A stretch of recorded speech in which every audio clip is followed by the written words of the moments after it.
April tang kun numit asigi nungthilgi pung mari makhaimuk taba matamda Karnataka police ta call amakak laki. Madugi matung tarakpada Karnataka police ki team ama call torukliba location adu tamna thuna yangna laki. Mafam adu yorukpa matamda mathol ohum wangba yum adugi khwaidigi makha thangba dining hall aduda Karnataka gi hanagi DJP Om Prakash ki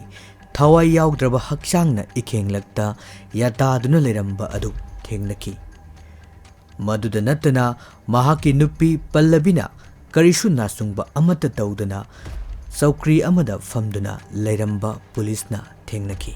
Mapuroibagi thawai yaugdraba hakchangna laimaida ikhenglakta taduna leraga karigidamak mahaki loinabina Ningaidana Sokri the Pamlaga Ladiba Amadi Karnataka gi Hanagi DJP Om Prakash asi Kanana Suk Tamthina Hatlibano Haiba Adu Wari asi Loibo Pawa Tabiraga Soidanamaki Kaminasi Mayambu Kurumzari Basics Update Nangasisu Case Ama Puduna Luxury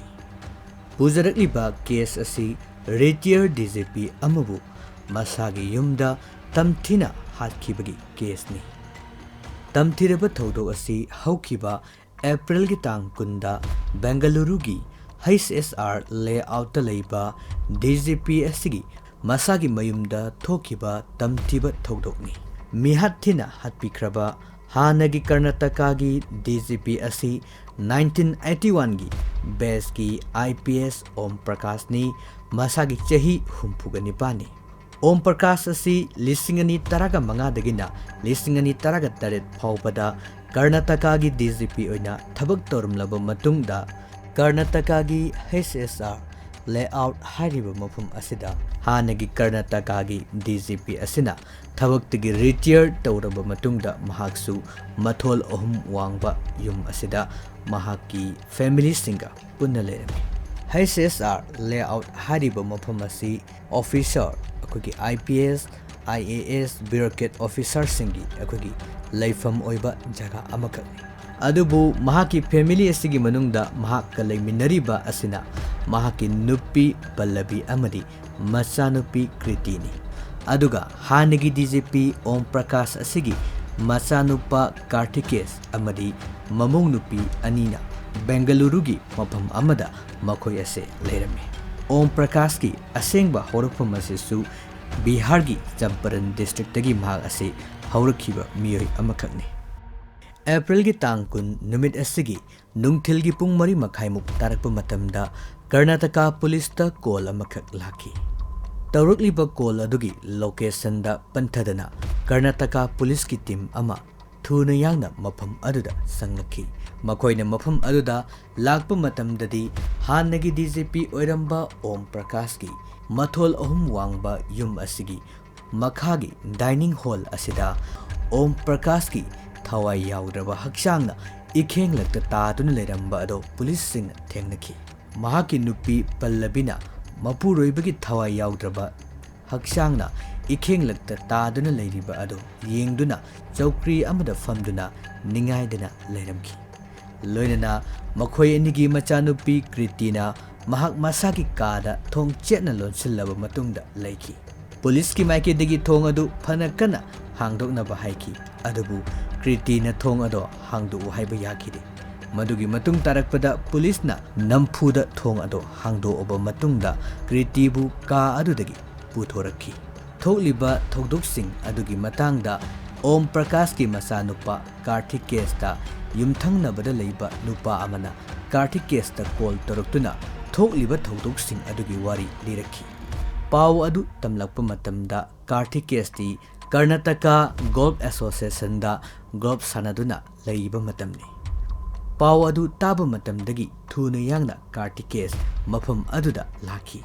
Karthikes na mafam adu yorukpa matamda mafam aduda Karnataka police ki team singdi hanana mafam aduda leiramki. Mihan asigi matangda hanagi DJP asigi machanupa Karthikes na Karnataka police ta FIR amakak file tawraki.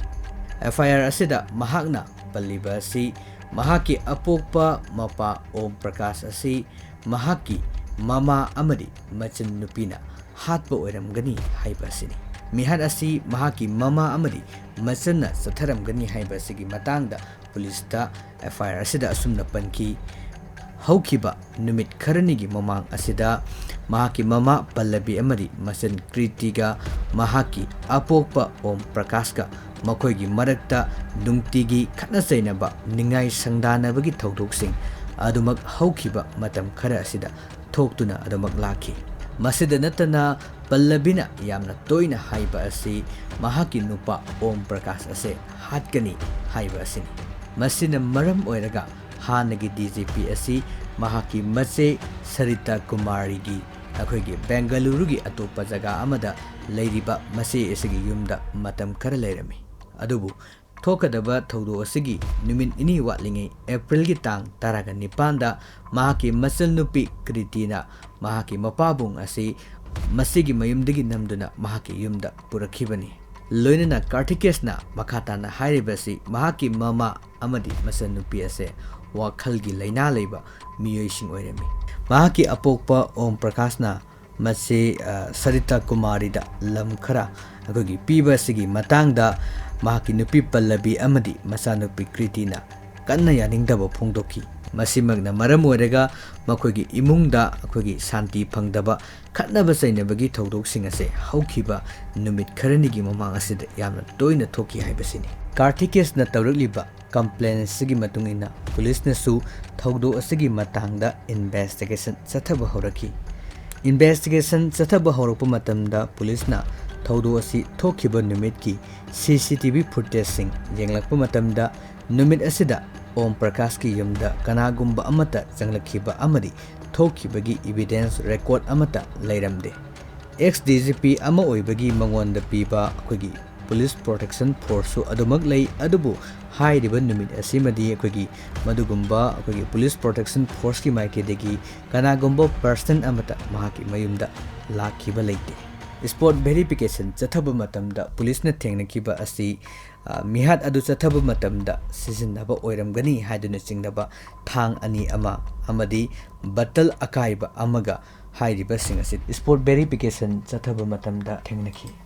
police na thijilakpa matamda om prakash ki family asi kogi napak tanabagi kogi mami amaka ubo phangki om prakash ki loinabi pallabi amadi mahaki masanupi kritina nakal ama aduga om prakash amadi masanupa kartikes amadi mamong nupi makoi asina kalamada leraga makoi asi napak tanabagi phibam amaka kogi om prakash ki family asida leiba police na thengnaki mihad asi chathagadaba matam kharagi mamangdagi haunasu pallabina makoigi imungda thoiba thaudoksing asigi matangda family sing amadi akoigi friend circle singna akoigi mityeng akoigi intervene tawbiraknabagi damak akoigi phongdok lamba akoigi tongan ba WhatsApp message sing da tharamba message kaya marumsu akoigi police singna phangbangamki maduda akoigi IPS officer singi group da akoigi message amakak tharamba thengnaki message asida mahangna hairambase akoigi sumoto akogi cognizance ama lokotuna mahaki mapuruibagi mathakta mahaki loinabi amadi masanupira domestic violence chathabagi damak akogi sumoto cognizance ama athuba matamda akogi emergency oina lokhatpiyu haibagi wafam akogi IPS officer singi group da tharamba message asi akogi thengnaki masida natana akogi mahakna tongan ba miyesing da tharamba message singi manungda yauriba si mahaki mapuroibana mahakasi hostess amagi maungda akogi phajinduna thambire mahasi kanagumba miyoy amataga wari sanaba chathokpa khotokpa se karamta yade mahaki mapuroibana akogi spy thaduaga mahakanaga wari sanari kari tauri kari hainari haibani singba sing asigi matangda mahakna tawba kudimak report kudimak mahaki mapuroiba asida tamme haiduna mahakna akogi WhatsApp message asida tharamba thengnaki aduga mahakna masida natana akogi diabetes na bagi leriba medicine insulin amadi akogi sanitizer na singba akogi hairiba sing asi mahakna sagadaba jinjak sing asida potyan tawdana mahak ase tapna siraknabagidama hotnare aduga hojikti mangwanda khaktang chatharamba thong sing asi mahaki masanupi desu chap manana akogi hairiba thong sing asi sathare haibasini mahaki masanupina Om Prakash ki mayokta leibagidamak mahaki masanupi asibusu akogi drug pijaraba matungda tamna akogi sitharaknanabagidamak akogi thaurang tawre haiba akogi message sing ase mahana tongan ba akogi miyai singda tharamba akogi police sing thengnaki pasida natana mahaki masanupi gi leriba mobile laptop amadi electronic device kudimak hack tawbire akogi mangan takhanbire haiba wafumne aduna makoi asi yamna sathiba pibum amma khakta leire insecure oiba environment amada leire athubu matamda makoibu akogi khudung thiba sidagi kanbina bagidamo mahana message sing asida akogi tharamba akogi mayam ama thengnaki aduga atopa message amada mahakna hairemese mahaki mapuroibana mahak ase akogi wakhal leina laba akogi mentally akogi problem leba miyoi ama oina uhannabagidama miya mamangda mahakna hotnare haibasini aduga Om Prakash ase yamna asawaram kaba miyoi ni aduga mahakna mahaki machanupa amadi amamau nupi khaktamak yamna lumna khanba yamna nungsina tawba aduga mahaki nupi amadi mahaki masawuna hanthana yengbiba nungsidaba miyoi amakhakni haibasini aduga mahak ase arang arakta yamna chopa arang arakta yamna jealous oiba miyoi amadi mahaki power sibu lana sijanaba misak amani haiduna mahakna pallabina tongan ba akogi WhatsApp message sing asida irambase thengnaki adubu iramliba message sing asi yengba matamda akoina family members sing nasu masida thawaina akogi lumna ena khanjalubagi mami amakhak tadabase karigino haibasini masidi yengba yaribase ma pallabi asi sahi sangna akogi wakhal leina nanaраklaba akogi miyoi amakhakni aduna masina maram oraga akogi family member friend circle sing asina su masida thoine henna lumna akogi lawba haibado oikide adubu makoina lawkidaba sing aduna maram ama oraga DGP oiramba Om Prakash ki akogi mamal yamlaba thawaidi mangki mihad asigi matangda VIP security gi in charge oiriba Inspector Srinivasna akogi phongdokiba asi Om Prakash amadi Pallabi makoi anigi mari asi akogi yamna normal oiba relationship ama oide haibasini aduga Pallabina mahaki yum aduda atopa akogi mitop security gi oigera kanagomba miyoi amata akogi sanghanba pamde haibasini masimangna maram oiraga makogi family matter makogi thoiba imung manungi wathoksing adusu sapchana khangba ngamdabani aduga Pallabi asi akogi wakhalgi leina leiba miyoini aduga maha asi laingba matamda lakna khujing oiraga akogi sangkhre haibagi matang phawba mahana thamki Inspector Srinivasna akogi makhatana phongdokibase mahaki nupigi oirakliba mong matau mi punba yadaba thengnaba yadaba adum mokogi khatnaba seinaba mayam asina mi lagasu hek sauba masigi matangdasu phongdoami haidana thamlami mahaki nupigi tawriba mong matau asida mahakti yamna nungaitaba ama oi haidana khogi VIP security gi in charge oina leriba inspector sinasu makhatana phongdoki khogi thawdo asi thokadaba numit ki khogi nungtil pung 3:05 tarakba phawbada laikidraba DGP asiga yamna fajana khogi wari watai sanarami adubu mahak lake haiba matamda lakanu khogi madam leeduna nahak lanu laadi soidana khanarani haibagi wafam phawba thamlakpadagi mahak numit ado chatkidabani haibagi wafam ase thamki mihad asi chathakibagi mahaki marumda kari leiribage haibadu police na tegalakpa matamda khogi source singdagi Pallabi amadi Om Prakash makhoi ni gi marakta property gi dispute lamgi chena bakhara koi leiki hairiba lamasi Karnataka gi Dandeli hairiba mufum asida leiba lamni hairiba lamasi Om Prakash na mahaki maseda pithokiba matamda mahaki loinabi amadi masa nupi kriti gi wafam ama phawba taramde haibagi damak makoi asigi matangda chayenaba amaka yamna sahona thoki thawdo asigi matangda complaint amaka file tawnanabagi damak mahak HSR layout police station da chatkhi adubu police singna mahaki complaint adu loksin khide maduna maram oiraga police station mamangda phawba dharna chathaki bagi thawdok sing mihat asi chathadringagi mamangda thoki loinana thodok thophamda leremkhiba thang ani asigi fingerprint lawba matamdasu pallabi amadi masanupi kritiga hairiba ngasagi thang asiga kogi chana ba haibado oiki om prakash si masanupa critics na torukliba complaint amadi tongan ba clue amadi evidence sing asina maram oiraga pallabi amadi kriti phaki mahagna mayumdagi thorakpa aduga police ki vehicle asida kakhatpa asida mahagna press media sing da phongdu omba wafam se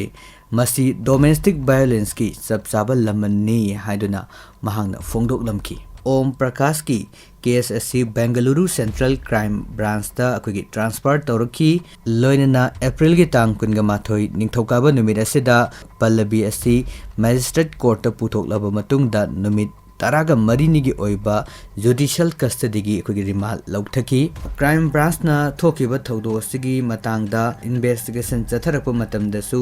Pallabina mihat asigi mahak masagi maral mahak masana yazaki aduga April gi tang kunda Karnataka police ki control room da call torukiba sisu Pallabi masana mahaki mapuroiba asi hatlaba matungda phone torukpa oiramki loinana mihat asi sathaki bagi statement da Pallabina palliba asi April gi tang kun numit asigi thilda mahaki mapuroiba Om Prakash na dining table da famduna Chak charaga leringegi matamda makhoi anigi marakta ningai sangdanaba tawrakhi maduda Om Prakash na service ki nomai adu satuna mangonda kihan khanganba tawrakhi madudagi mahakna su sakhum maduda leiriba khogi moroki powder adu Om Prakash ki mamaida session ki powder aduna mitta changkhibagi maisana ngauduna leiringeida Om Prakash ta Pallabina thang ama pairaba matungda Om Prakash ki hakchangi tongan ba mafam nipan mapan thabak khong amadi pukna singba jaga singda thangna yamna Tamthina attack asi sathaki mahaki nupina satharakliba tamthiraba attack aduna maram oiraga Om Prakash laimaida taki minute kun hena masadagi chentharakpa ikhenglak aduda Om Prakash ona thoina maisa khangki puroibana oiriba phibam adu Pallabidi karisu nasungba amata tawdana phamlaga tuminna leikhi madugi matung minute kun haukraba matungda mahaki mapuroiba Om Prakash asi sire haibase mahakna confirm tawraba matungda mahakna mahaki maman nabi IPS officer amagi nupida mahakna ahanbada video call tawraba matungda I killed them all haiduna mahakna mamanabi aduda tamki madugi makha tarakpada mahakna police control room gi number 112 da call tawraga police ase mafam aduda lakhiba oiramki Pallabina phongdokiba asi mahakna mahaki mapuroibabu Hatkhre asi sub defense amani haiduna su mahaki statement asida palli sahi nifu hena yumban punsida khongda minaduna leminaraklaba mapuroiba amabu minungsi amata leitana karigidamuk Pallabina mapuroibana Chak charingegi matamda mahaki mayummaktada asuk tamthiba mihat asi sathaki bano haiba asini mihat asi mahak masana sathaki haibagi maral Pallabi masana yazaki masigi makha tarakpada crime branch na mihat asi karigidamak Pallabina asuk tamthina sathabangamli bano haiba sigi matangda khara kupna thejalakpa matamda masimasu khangbangamki madudi Pallabi asi sanglaba sahi 12 hena wakhalga mari leinaba leina amakhak narami mamingna schizophrenia hairiba leina asi 12 gi mamangdagi Pallabi ase hairiba leina asi lanthengna lerami schizophrenia hairiba akhugi leina asi kanagumba miyoi amana mangonda khangudana mi mana attack torokpadongna khanba hairiba layong sing ase khugi wakhalgi leina ama oiriba schizophrenia hairiba ase orami schizophrenia hairiba wakhalgi leina asina maram oiraga Pallabina mahaki mapuroibabu hatpa oiramgadra haiba asini police na makhata na thijinbada masi masu khangbangamki mahaki masanupi kriti hairiba sisu depression leiba miyoi amakhak oiramki amaromda hanagi DGP Om Prakash ki thawai yaudraba hakchang ST John Medical College ki hospital da puraba matungda mafam aduda postmortem tawki postmortem gi report ta mahak asi e hena chatkibana maram oiraga mahak leikidabani haiba asisu khangbangamki loinana Om Prakash ki aroiba mathong mangam pangthoknanabagi damak sinaraki Om Prakash ki aroiba mathong mangam pangthokpagi thauram asida Karnataka Home Minister Oriba G. Parameswarna Fongdokiba Asi Om Prakash Asi Yamna Phaba Yamna Mathau Masak Khangba Police Officer Amakakni Mahak Laikidaba Asi Yamna Laibak Thiba Thogdo Amakakni Amasung Mihat Asigi Asumbasing Adudi Investigation Mapung Phana Satharaba Matungda Khangbangamgani Haiba Asini Mathangda Anoba case Amagalunana Amuk Hanna Lakjage Channel Asibu Nuksibiduna Miyamna like comment subscribe to Vidamu